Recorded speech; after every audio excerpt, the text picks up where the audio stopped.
Hello mga ka-Diyosa, ako nga po pala si Diyosa Bernadette. Ayan, katatapos ko lang maglinis ng ng bahay, ng CR.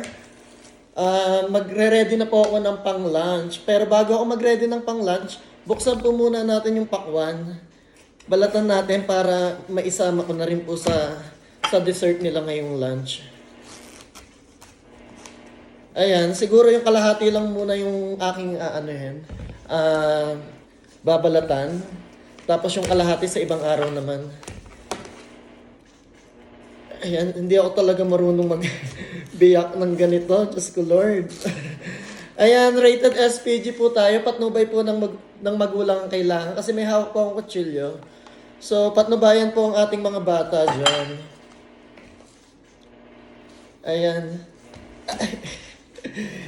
Dumudulas siya mga kasi may gloves akong hawak at may gloves ako. Kaya medyo madulas siya. Ayan, dumudulas po talaga. Pero carry lang yan. Matatapos din natin to.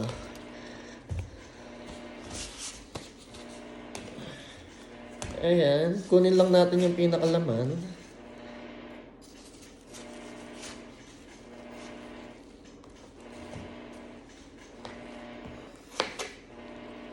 Tapos, nakikita ba? Ayan. Ganyan lang. Simple lang naman. Ang tamis-tamis siguro ito. Wait, titikman natin kung matamis ba siya.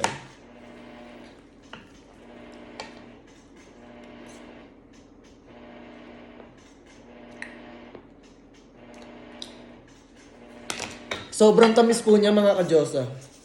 Promise. Sobrang tamis po ng pakwan.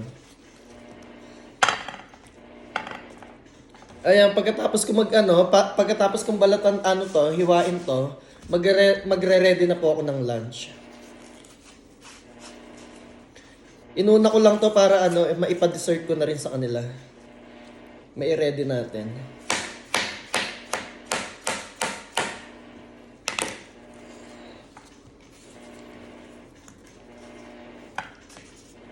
Ayan, masyadong mabilis yung time.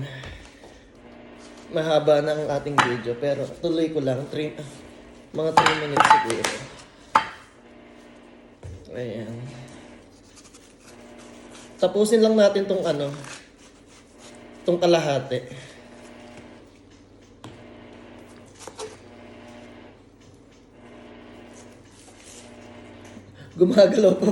Gumagalaw po pati yung sangkalan. Ano ba yan?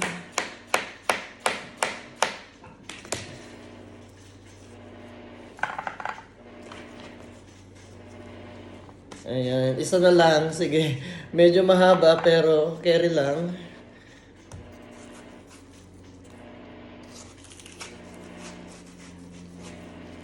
Ayan, konti na lang.